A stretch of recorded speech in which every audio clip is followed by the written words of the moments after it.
Like, oh, and we're live. Return to roots.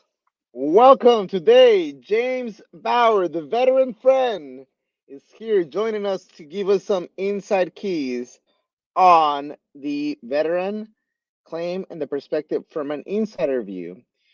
He did a few years as a claims adjuster, so he will tell us how to be successful. Without further ado, James, thank you for joining us. Thanks for having me, guys. I appreciate the opportunity to talk to the tribe. It's it's been an honor to deal with you guys. I'll tell you what, you got a great operation going here. Really do.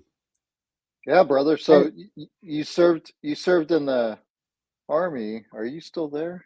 I'm here. Everything good? Okay, so you served in the army, then you got out, you became part of the VA system, and um, now you're retired from that. But you have a lot of perspective for submitting your VA claim. What kind of perspective would you give to those who haven't submitted their claims yet? Okay, couple of things. I'm going to start with an analogy. I talk to vets all the time, and I ask them, "Are you getting your VA benefits?"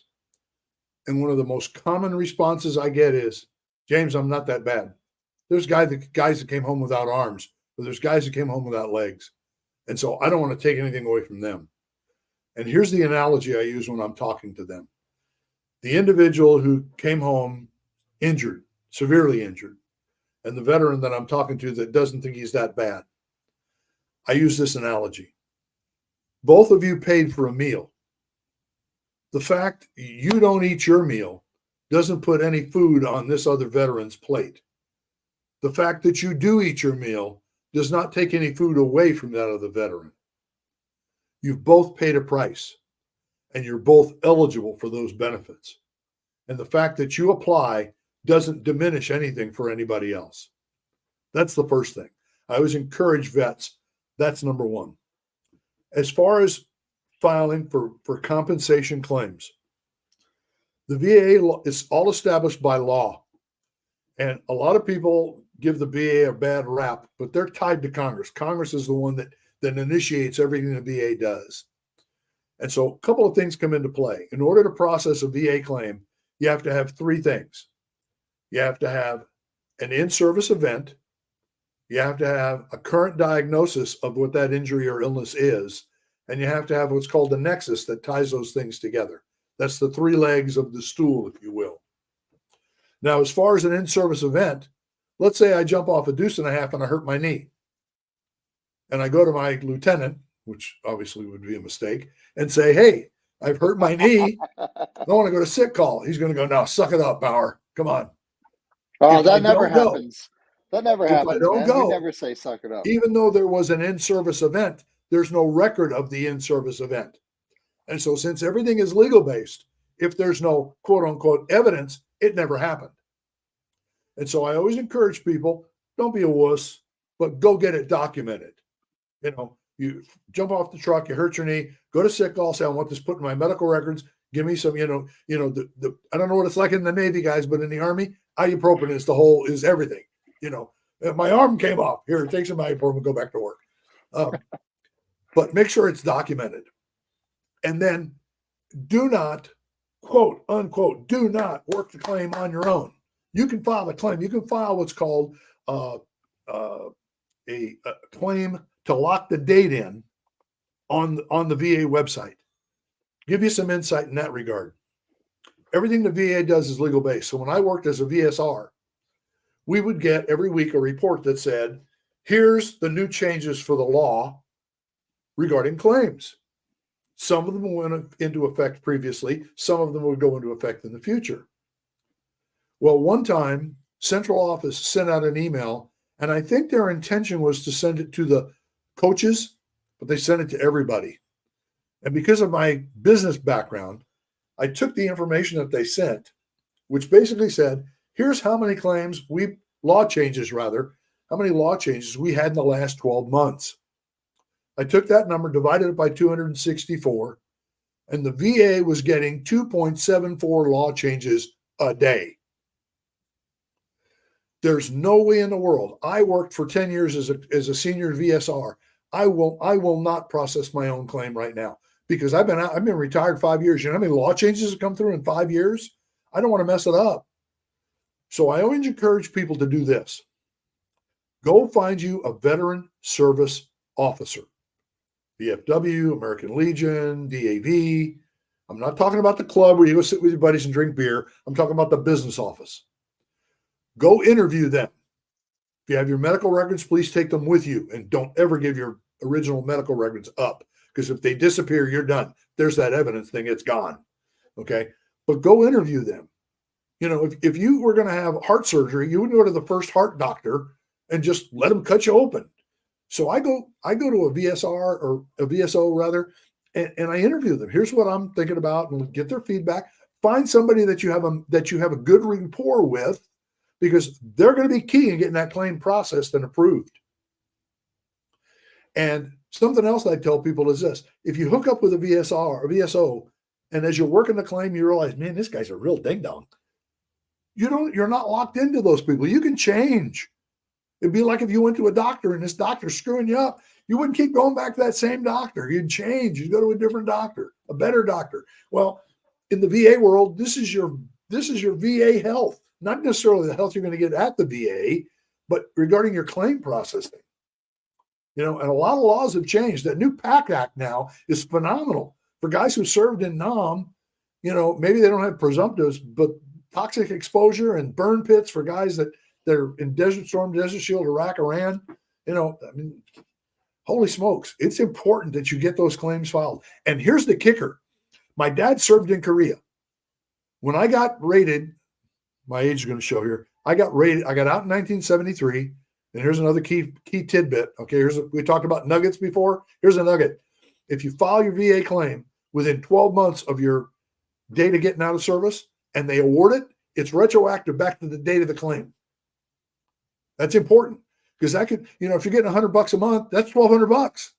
It goes back a year. Okay. So when you file a claim, you got to do that. My dad served in Korea. I served 73, got out in 73, filed the claim in 74. My medical doctor in the Army gave me enough meds to last me a year. I filed the claim simply because I wanted the meds. I didn't have to pay for them. Okay. They awarded me 30% clear back to 1973. So I got a whole year's worth of 30% benefits. My dad wouldn't file the claim. Filed the claim in 2010. He got out in 53. You know how much money he lost by not filing that claim? So it's imperative, guys. This can make the difference in your life, being able to take care of your family.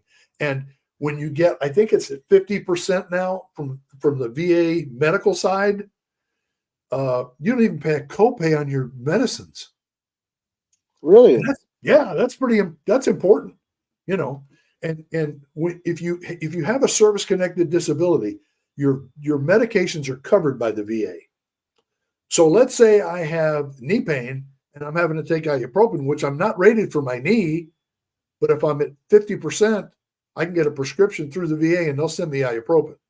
Now, you guys are sitting there, and I know you're both business people, and you're going, and you can afford friggin' aspirin, Bauer? Sure I can. I mean, what's a bottle of ibuprofen cost? $3, and it lasts 3 months. And so if I got $3 times 3 months, that's $12 a year. That's not a lot of money. Not until you do it for 20 years.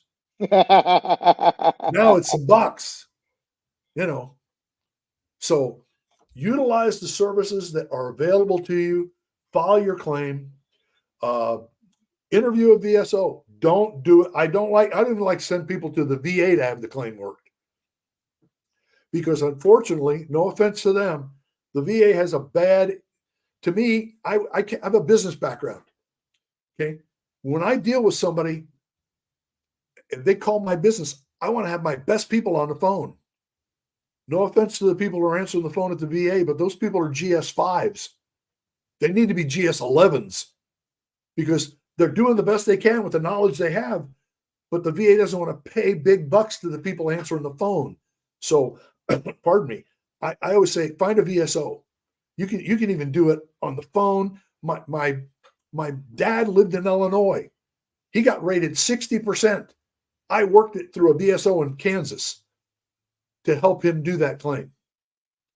And that's important because it makes a difference.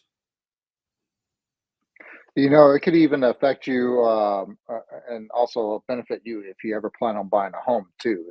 Oh, absolutely. If you have a disability claim in, because they'll waive the origination fee, which is pretty big. Well, it could seriously save you some cash. the other just thing we by talked having about that. offline earlier is if you're rated 0% or more, okay, you have access now. The laws changed in 2019 to go to the commissaries and the exchanges and shop tax free. But you have to be rated to do that. And that can save you some money. I'm sorry, I'm the bargains guy, so I like to save money. Yeah, No, yeah, that's a key thing because everything adds up. yeah. Every It penny does. adds up. It does. It does so much, and it's like so important for us to realize that. Hey, what's like the major objections for veterans not filing their claim? The biggest objection I hear is there's people that are worse than me, or they had a bad experience trying to file a claim. I had a friend who filed a claim. He was a paratrooper. He's got bad knees. Imagine that, jumping out of a flipping good airplane. Don't know why, but he did. Had bad knees. It should have been automatic. His medical records, remember that first thing in service? His medical records couldn't be found. Mm. So guess what? There's no in-service event. They denied his claim. He had a bad experience, won't go back. Now let me ask you a question. You ever been to a bad restaurant? Yes. Sure you have. Does that mean you stop eating? I mean, you could look at me. If I stood up, you'd know I didn't stop eating. But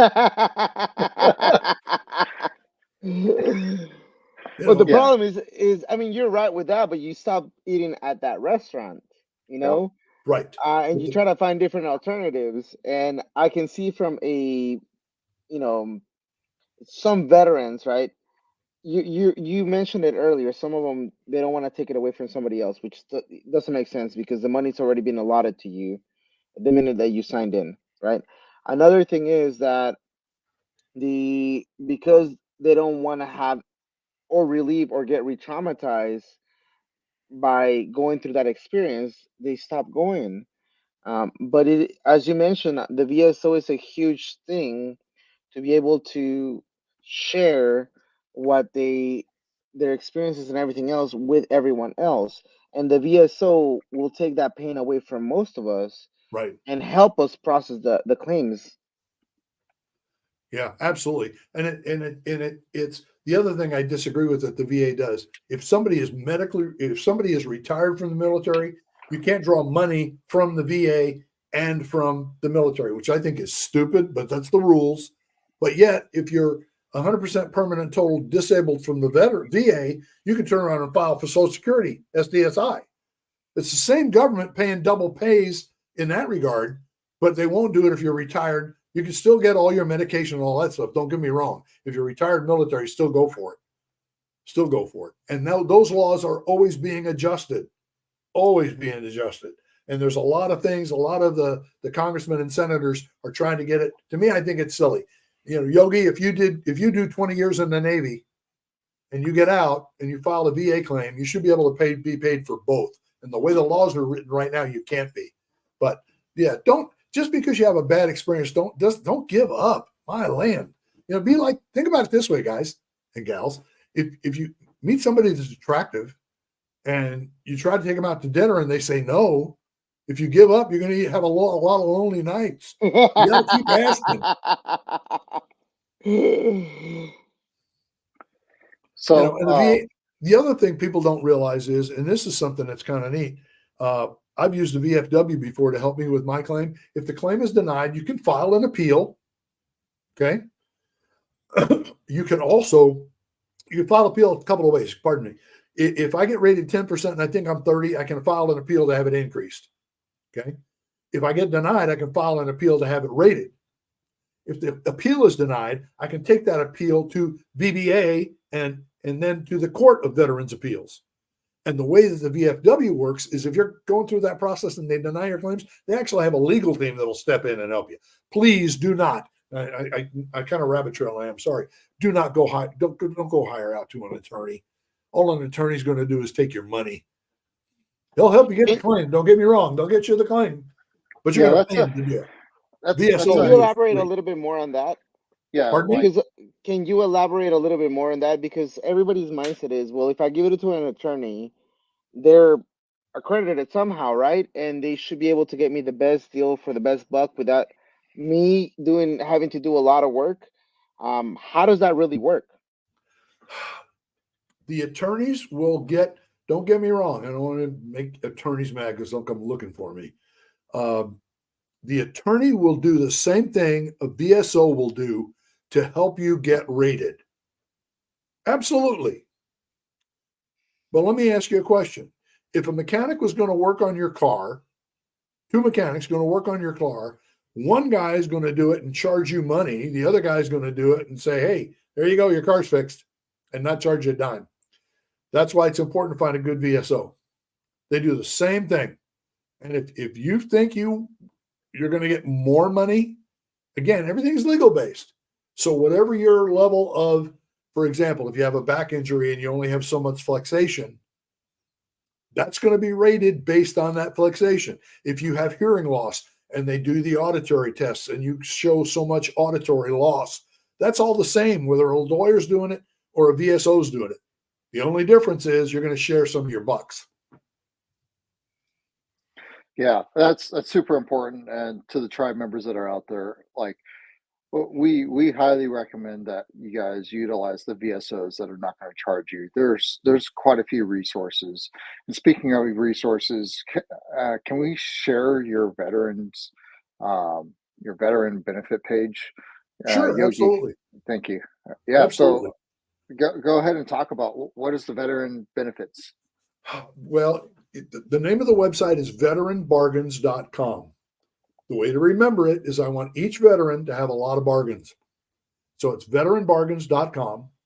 It started out in 2011 with about 40 companies like Lowe's and Home Depot that offer discounts to us when we go shop. I set a goal in 2011 to get to 1,000 businesses. I hit 1,000 last September. Right now, I'm right about 1,100, not quite to 1,100 businesses. Some of them have restrictions. Some of them don't. So that's one aspect of my website. I do a Veterans Day list every day nationwide. That the nationwide list had over 400 places last year. I'm in Wichita, Kansas, so I do a Wichita, Kansas area list. That one had about 130 places. I have about 4 dozen nonprofits out there that help. I have some useful information like we talked about earlier, 0% or more. You can use the commissaries and the exchanges. And it's a totally free resource for vets, military, and first responders. I do a newsletter once a month. You can sign up for that on the homepage. That right now I'm able to reach about just around a little hair over 4,000 of us. And it's totally free. I don't even have a donate button on my page. You can't donate a dime to me. It's all free. I want to do this. It's a passion. It's a love.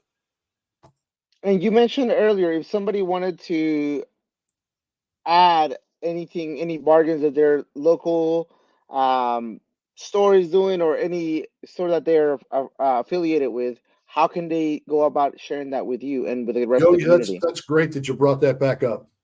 There's a place on my homepage that says, if you know of a business that offers a discount, the only thing I ask is people go look, because people will reach out to me and say, hey, do you have XYZ company? I don't want to have to go look for all those. I get 1,000 people sending me emails. That's a lot of work. Go look. If you don't find it listed, there's a place where you can send me the information along with your name. You don't have to give me your whole name. Just give me your first name and your branch of service. And I'll give you an example. If you go to my website and you look up Taco Bell, it says what the discount is. And it says, thanks to our friend James, not me, another James, our Army friend. And so I will give that individual who sends me those leads, once I vet them, and I always call, because sometimes what one person hears and another person does are two different things. So I always try to vet what I post, and I'll give you recognition on the website, and it's there forever if you're the first one to send it to me. Also, I wanted to mention we posted here the VA has a list of accredited VSOs on their website. It's Right? here. Sure do. Um, uh, benefitsva.gov/VSOs. So if you ever have a question about who to contact that is recommended by the VA, there you go. Right. The other Yeah. thing they can do is this. I eat at a good Mexican restaurant. And so I'm talking to my friend Chris, and he says, I think we're going to try some new Mexican food. And we share that information. So if you're working with a VSO that's good, share that with your friends. We all respect those referrals. And so that's a great way to pass that information on and help out another vet. Or vice versa, contrary to that, I worked with Bob, the VSO from XYZ, and he was terrible. Don't go see him. Please save a vet the trouble, man. You know? Yes, and then also it'll keep them from wanting to or getting traumatized in the first place. Yeah. Yeah. Yeah. Yeah. Most VSOs are real. First of all, I think they're all veterans. I don't think you can be a VSO. I tried to go to work for the DAV, and because I had not been through Voc Rehab, they wouldn't hire me, which was Oh okay. wow. Yeah. You had to be through at that time. You had to be through Voc Rehab in order to get a job as a VSO with the DAV. I don't know if it's the same way now or not, but you know, there's a lot. That's why I started this website. There's so many resources available. You know, take advantage of them. Absolutely. Yeah. Hey, Well, James, friends, thanks. Yeah. Thanks yeah. so much for hanging out with us. Yogi and I, we got so much more information. Mil2Vet Tribe, listen up. There's going to be some episodes releasing here soon. James going to be amongst them. James, Whoop, thank you whoop. for coming on live with us and sharing your point of view for the benefits and also taking care of your claim. All right, Mil2Vet Tribe. It's not all rainbows and unicorn. It is your transition. Take charge of it. Mil2Vet out.